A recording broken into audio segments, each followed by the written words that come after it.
you're never really going to experience freedom.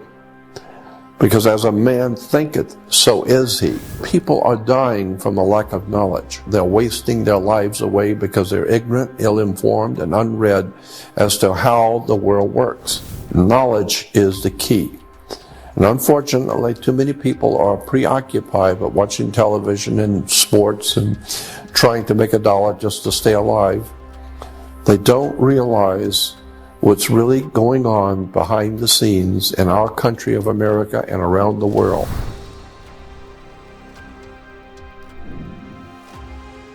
For 3,200 years, Europe has dominated the world. Therefore, there is an old saying that all roads lead to Rome.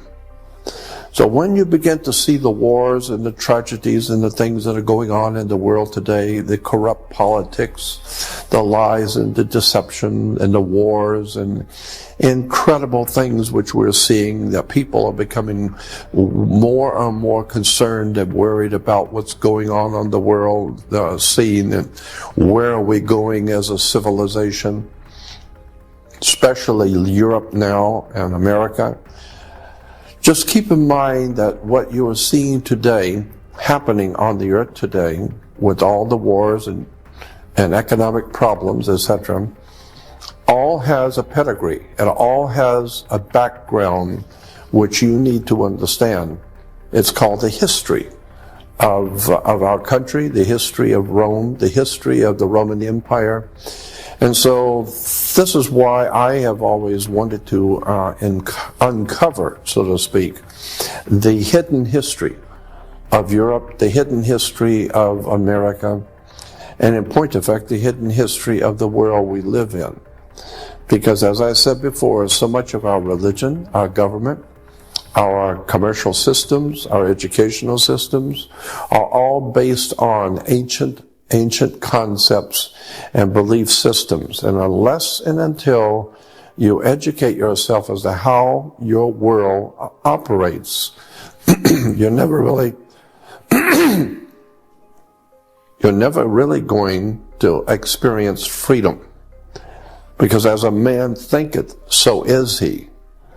And so one has to start thinking in terms of how would it be in your life if you were truly free? And what would the world be like if humans were actually free and no longer had slave owners? If the whole human race were free to do what they wish? We're not talking about anarchy. We're talking about legitimate government which protects the rights of all good people and allows individuals to be who they want to be and to do the best they can. And so this is what I have always wanted to do, is to help young people, especially young people, to understand where the world they live in has come from and how it got here. Because you cannot fix anything. You can't help any problem if you don't know how the problem started. If you don't, who was it? Albert Einstein said that you can't depend on the same people who caused the problem to fix it. So I believe that knowledge is power. And this is why so many people in America especially feel powerless, because they have no knowledge. It's written in the Old Testament of the Bible. Profound things have been said in the Bible. For instance, it is written in the Old Testament that my people are dying from a lack of knowledge. And that's certainly true. Today people are dying. They're wasting their lives away because they're ignorant, ill-informed, and unread as to how the world works. And there's another scripture that I think is extremely important that says, where there is no vision, the people perish. Let me say that again. Where there is no vision, the people perish.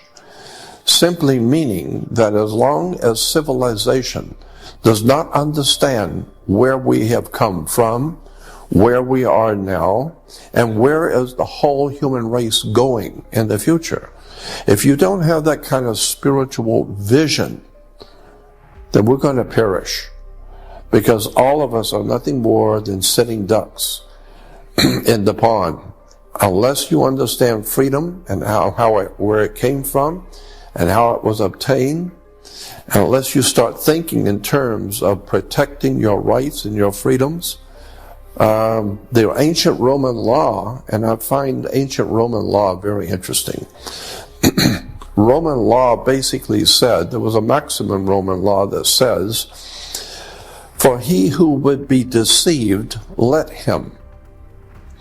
And another maxim in Roman law that says, if you do not defend your rights, you have none. And so this is what I have been trying to get young people to understand, is that you need to educate yourself about how the world really works. Because until such time as you have educated yourself and understand that knowledge is power. And this is very, very important. Because as long as you don't understand how you are being used, how you're being lied to, mistreated, deceived, you're never going to be able to get out of the mess we're in. Knowledge is the key. And unfortunately, too many people are preoccupied with watching television and sports and trying to make a dollar just to stay alive. They don't realize what's really going on behind the scenes in our country of America and around the world. There's a very big story here that needs to be told. Who is running this planet and what are they doing to the human race? Not just to America, but the whole human family on the earth is in serious jeopardy, and it is calling into question the very veracity of human freedom. Unless and until we wake up and begin to take back the sovereignty of our own minds, forget about television, forget about all the nonsensical entertainment that we're bombarded with, and begin to start thinking seriously about your life and where you've come from and where you're going and what's going to happen to your children and your grandchildren when you're gone. You had better start waking up and understanding the world we live in is very, very serious trouble. And we need to wake up and understand how the world really works. That's what I hope to help you do. I'm Jordan Maxwell. That was awesome, Jordan. There was a philosopher, I think his name was Socrates, if I'm not mistaken, it was Socrates, who eventually the government, the powers that be, shall we say, in the government of that day in ancient Greece, they came to Socrates and they suggested that he might want to do away with himself. They didn't want to have to do it themselves, so they suggested he might want to commit suicide for the good of all the nation. Why? Why was the government so anxious to have Socrates dead and gone? They said that he was corrupting the youth of Greece. He was corrupting the young people. And what was he doing? He was teaching them, he was teaching young people the facts of life, how the world works, to question government, question authority, question with the people around you. Don't just buy into anything because you're ignorant and ill-informed. Question everything. Begin to read and study on your own and begin to question powerful people, powerful governments. And so Socrates began causing young people to think too much. And eventually they had to get rid of him. He was too popular, so the government didn't want to kill him, so they just asked him to do it himself. So the same thing, the more we change, the more we stay the same.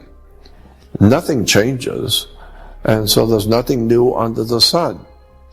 And so today, just recently, with the the rioting and revolution going on in China in Tiananmen Square, it was interesting that Henry Kissinger made this statement when this activity was going on in China, when young people were rising up against the government in Tiananmen Square.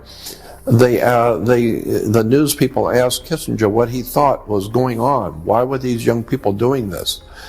And he said, and his comment was, that it was tape recordings, cassette tapes were the culprit in causing this uprising and revolution in China.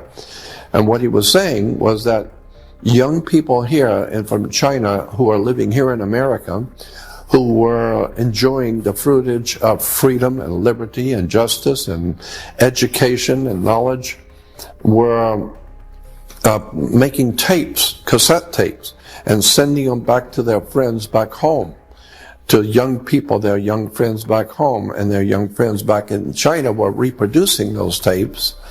Everybody has a tape recorder, so they were reproducing tapes, and before you know it, all the kids in China were listening to cassette tapes about freedom, liberty, questioning authority, questioning your masters, and questioning who supposedly owns you, and question your decisions in life. And so basically education caused a revolution. So it was a revelation which brought a revolution. And it was all caused by young people sending each other cassette tapes. So the same thing we see, in China, we saw in ancient Greece, when the great philosopher was teaching young people how to think, and they were spreading that message to other young people. What happened? It caused a revolution. And if there's ever been a time in the human race and the history of the human family on the earth that we need an intellectual, spiritual renaissance. We don't need revolutions in the street. It's quite simple. All we actually need, the civilization on the earth needs, is a spiritual and intellectual renaissance. A time when people will begin to hold important knowledge, wisdom, and understanding, questioning authority, questioning the governmental system under which you labor. It's a very important point that knowledge is a basis for power. Let me give you an example. Suppose you have a 2-story building and you're going to put a lot of weight on the second floor. Before you put heavy, like printing presses and all that kind of thing, before you put any heavy weight on the second floor, go downstairs with a ladder and get a building inspector and go up through the ceiling tiles on the first floor and look at the foundation of the second floor to see if it's going to hold that kind of weight. So what you're doing is you're going downstairs, you're going down under the foundation. And you're standing under the foundation to see if the foundation is going to hold that kind of weight. So what you're doing is you're standing under what you're going to build on. That's where we get the word understanding. So unless you are able to go beneath the surface of any subject, you don't understand. And so it's time that you begin to understand the world you live in, how the government really works. It doesn't work the way you think it does. Banks do not loan money. There's a law in America that says no bank can loan money, period. That's the law. Now, how many people go to get a loan from a bank know that the law in America says no banks can loan money? How many people know that? So once you begin to understand that banks don't loan money, I mean, think about it. Just reason for a moment. Suppose I put my $100,000 of my money into a bank, and 2 days later you come in, want to buy a boat for $200,000 or $100,000, and the bank is going to give you my $100,000 to buy your boat. No possible way is that going to happen. Banks do not have the authority to take my money and give it to you. And if you don't pay, then what? I just lost my money because they gave you my money. That's not the way banks work. Banks do not loan money. The way it works is very simple. Suppose you're buying a $30,000 car, $50,000 car. That car, first of all, has to be appraised by a state-approved appraiser. So you have a government appraiser appraise the car for its value. And let's say it's $50,000. Therefore, the paperwork on which that paperwork, which represents that $50,000 car, is referred to in commerce and business as commercial paper. And that piece of paper represents $50,000 in business. So so what happens is if you decide you want to buy the car, the dealership sends the paper to the bank. So now the bank has a $50,000 worth of commercial paper. What the bank does is they open up a bank account in your name without you knowing it. All banks do this. They open up a bank account in your name. They sign your name on the bank account because you can't open a bank account without a signature. So they sign your name on a bank account and open up a bank account for you. But you don't know that. Then they take the $50,000 in commercial paper, which represents $50,000, and they put it into your account. So now you have a bank account in their bank with $50,000 in it. And then they take that bank account and they write a check on that for you. So the first check, for the first $50,000, they write for you and they sign it for you and give it to you so you can give it to the dealer. So you think that the bank has loaned you $50,000. No. The bank merely gave you credit on the commercial paper which they are holding. They are confirming that they have the $50,000 in the bank with the paper. They're holding the pink slip. Therefore, they will give you a credit of $50,000 based on your commercial paper. So they didn't give you anything. You gave them $50,000 on commercial paper. They just gave you a credit. And so that's the way it works. There is no money changing hands. Now let me give you another example that's even easier to understand. Suppose you were a painting contractor, and I hire you to paint my office, and you tell me it's going to cost $100 to paint my office. Well, the way it works in business, in commercial business, is that I agree to your bill of $100. So when you're through with the job, you come to me and you give me a bill, and the bill is for $100. The same thing if you go to Sears or any market or whatever and you buy something, they're going to give you a bill. You're expected to pay it. All right, so you as a painting contractor have painted my room. When you're through, you give me a bill. And the bill I read is $400.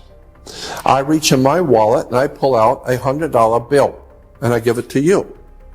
Now you have been paid because I gave you a $100 bill. No, I didn't pay you anything. I paid you nothing. You gave me a bill for $100.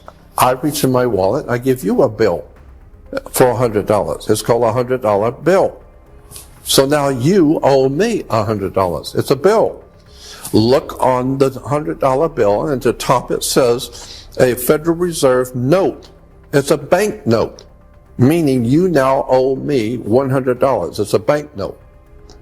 And so if you had given me a bill for $20, I give you a $20 bill.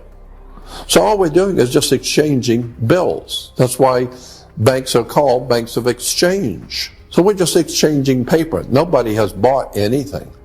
And because of that, the law basically says in America, you cannot pay a bill. So understand, when you say that you've got a bill that you have to pay, you cannot pay a bill in America. That's the law. But you can discharge a debt. That's different. Discharging a debt is different from paying a bill. Since you didn't pay for anything, since you're using the Federal Reserve note and you're buying something, you did not pay for the bill. You didn't pay the bill. So therefore, whatever it is you're buying, you don't own. You don't own anything. It was just a bill of exchange. So they gave you something, you give them something. They give you something worth $100 bill, and I gave them a bill for $100. So the bottom line on the way commerce works is that nobody pays anyone, period. Therefore, in point of fact, by law, no one owns anything in America. No one. So that's why you don't own your home. You don't own your car.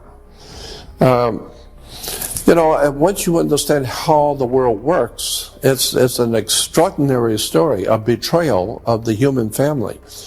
Very, very interesting, dark stuff that we are not aware of. There's another law that says any official vehicle that is owned by the state, whatever state you happen to live in, the state has its own vehicles. And therefore, any state vehicle will have on the vehicle, I don't care what it is, a truck, car, motorcycle, it doesn't matter. It will have on the license or near the license, it will always have for official use only. A little sticker or a little print on the vehicle, whatever it is, and it will say for official use only. That means that this vehicle, whatever it is, 16-wheeler or a motorcycle, it doesn't matter. It's for official use only, means it's owned by the state. And anyone who's using it is officially using it for the state, not for themselves. Therefore, anytime you are going to register your car, you get a little tag in the mail, and you peel off the tag, and you're going to stick it on your car. When you get that tag, read it. Read on the tag. It says for official use only. So you're peeling it off and putting it on your car. So now your car has official use only, meaning the state owns your car. And since the state owns your car, they would like to know where their car is. So that's why once a year you have to register your car. You've got to register it to let them know where the car is, because they own the car. And incidentally, that also is why you have to have insurance and a seat belt. It's because you do not own your body. The government owns your body, in point of fact.